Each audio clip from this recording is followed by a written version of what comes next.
Hi everyone, I hope you're well. This is CoinsKid. Just going to dive into the win video right now. Once again, thank you for your continued support across the channel, okay, and everything you do to contribute towards the growth of this channel on YouTube, on Telegram.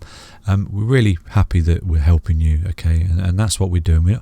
We're not just some Moonboy crypto tube channel thing. We're bringing a level of expertise and support to you, okay, for free. We don't want any money. We don't want anything. Honestly, we don't want any kind of support or anything. We're just doing this for free because that's the greater value, okay? We've got people that are in poor countries that are watching these videos, and I know because of contacting me personally with gratitude and thanks for what this channel has done for them. And for me, honestly, that's the greater value, you know, than sending me money, because obviously, you know, it's a greater value basically that people are taking a level of education from these videos, and it's helping them in times that, you know, obviously we've got going on with Corona and everything like that. It's not good times at the moment. So anyway, I wish everyone the best, and thank you once again for your continued support across the channel. We're going to dive into the win video. I'm boring you now, aren't I? Sorry. So basically, looking at win then, we are breaking down a little bit. We've had this really good move here, really strong move, but I was anticipating a little bit of an extinguished move yesterday, but it sort of carried on. Really good. It was really good for anyone involved. But obviously, I told you where to take your profits, okay? You always take profits on the swing highs, and you know where your swing highs are. But this is what I teach you in the channel. Sell highs, buy lows, sell highs, buy lows. And at the moment, I would not necessarily look to buy back, okay, until this sort of cools down. You've got this correction going on at the moment.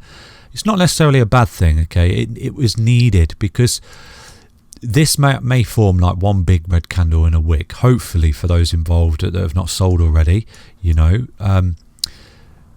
Personally, I'm not involved in win. I don't like to buy into these sort of moves, okay, because it is FOMO. And the one signal that tells me that these moves are FOMO is something, because I've not really spoke about this in this channel, okay, and I do try to bring this level of education to people, is when something's in price discovery and going up like that, I wouldn't necessarily get involved. Okay, if something's going up, okay, always look to if it's retracing, which we cover in this channel, retracing back to a previous high, which you've got a lot of stuff at the moment. XRP is one of those. Okay, it's going up impulsively, and it's going up in massive waves, okay, but we have been targeting that because it's got a previous high to get back to. It's got a target.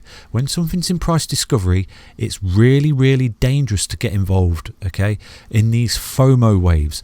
These are called FOMO waves, in my opinion. They're just absolute mania FOMO, no substance behind them, okay, just because a product's really good, or it's in China and everyone in China is going to be using it, the mum, the dad, the cat, the dog, everybody's going to be using it, you know. It's all hype. So basically what you've got going here from a technical analysis standpoint, what I do say to you like to see things fall back on swing highs, and you can see that this particular level here didn't ever fall back on a swing high. This here was no swing high. It was into thin air. So for me, this FOMO, okay? And I kept telling people, just be careful. And what you can see as it's gone up, you can see each wave, okay, has got less and less and less. So it's always indicative of a blow off top coming.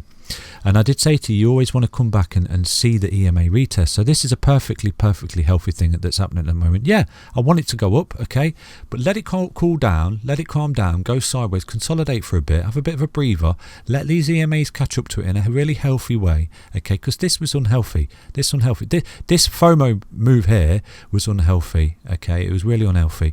Yeah, great, lots of appreciation, but it's really unhealthy. You don't want to see it because on the daily, look, on the daily time frame here, you were going vertical, okay, you're going vertical on the EMA there, and that again is always a bad sign, because you always get that massive blow off top, and which starts to look like it's forming now, okay.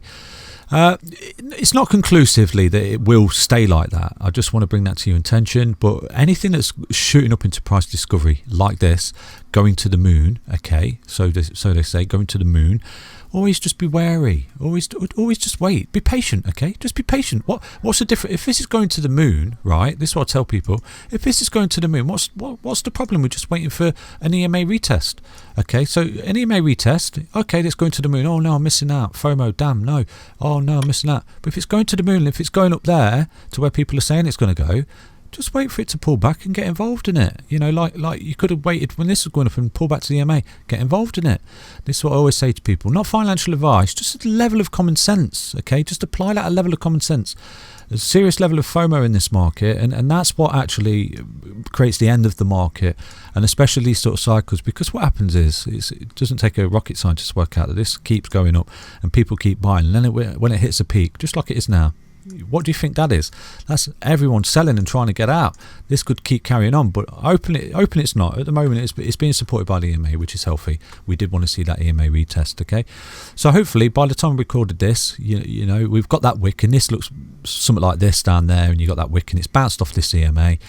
And it's marched on, and you're forming new highs. But you did want to see this, to be honest with anyone involved in this project. You did want to see this, because if it starts going up too much, you're looking at blow off top, and that larger correction falls through the support levels.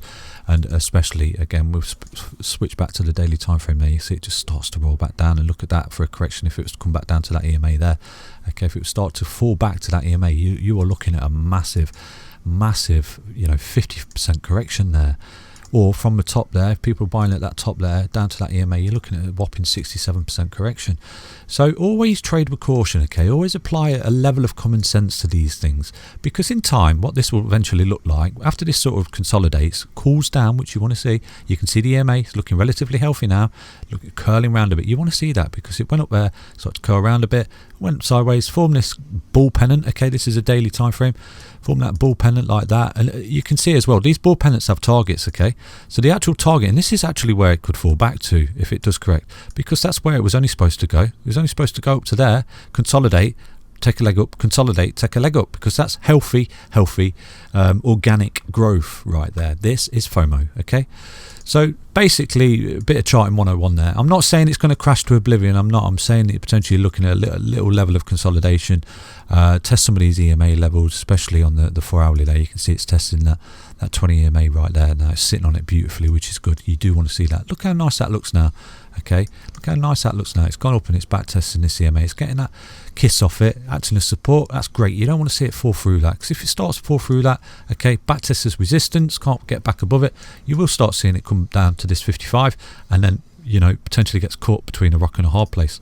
So what I'm going to do now, something I don't usually do on price discovery that's collapsing like that in the fashion that it is, but I will give you a price prediction. I will give you a future price prediction there, but you have actually lost that previous high at the moment. It's not closed below that swing low. Do you see this swing high there? Because this went up like that, went up, swing high, swing low, fell on that swing high there, and this has gone up there, swing high, swing low, and it fell on that. So it this end of the move is starting to look a bit more healthier. So at the moment you've gone up there and you've lost the previous swing low. You are come down, you've wicked below it, but you are finding some kind of support there. So you do need to keep an eye on that. I'm going to drop a proper price support target in for you right there now of that swing low, so you know that you can target. If it was to lose that, you will be looking at further correction. So at the moment you've got that swing low right there, which is just there. Okay, that's your swing low. That would be where you could see it fall back to and sort of rest for a bit. Okay, is that 0.0119? It's currently trading at 0.021. So if it was to break down any more, I would definitely key that sort of level as a level of support where you could see it start to hug it, okay, which would be healthy because it's a previous swing high there, previous swing low. So that would actually be the 20 EMA. So you may see it just fall down and bounce and hug this 20 EMA there. Okay, so what we're going to do now is, obviously, as we do, we're going to lay a future price prediction in. The way you do it is you go from the top of this impulsive move back down to the bottom like that, okay? So if that's the bottom, okay, and you start to form a new impulsive move after this candle closes, that's your base, you're looking for a whopping upside there of 0.4, and that will be absolutely massive, okay? I'm not saying it's going to happen. I'm saying that that's a future price prediction after this all cools down and sort of slows down, because it comes off the corrective wave, and at the moment this is your potential corrective wave. Okay, so you've got your impulsive wave, your corrective wave, and it starts to retrace back up to the previous high. Okay, that's your future price prediction, because that's one hell of a corrective wave right there. So that's just something to keep an eye on in the future after probably a few days to a few weeks of sort of consolidation. If it was to not break down again, that's your future price prediction right there for win. It could be forming a new impulsive wave now to get there. You may see this candle close up here on these fib levels, okay? because at the minute you can see it's back testing that as some kind of support of 0.5. If it was to close on that, then that would be conclusive that you are going to start getting support. You've had this nasty wick down, okay? You're going to find a level of support and you're going to start and bounce and march on, and that is your price prediction up there after this level of consolidation. So good luck everybody that's involved. I wish them well. And that's basically it. You have got the EMA retest that you were looking for off this 20. I always say it's a great entry level as a level of support to sort of get involved in these EMA retests there. Okay, good luck to anybody involved. I hope you enjoyed that video. Do keep an eye on the MACD there, because that is starting to form a bit of a bearish cross on the MACD. You know, if that was to start to come down like that, then that would be relatively bad for win, and you would see it potentially push down and sort of consolidate on this bottom more, okay, and then it find it difficult to get back on the retracement. But in the future, after this level of consolidation, you could potentially look at a breakout target for that. And that's it. Good luck everyone, take care, bye bye.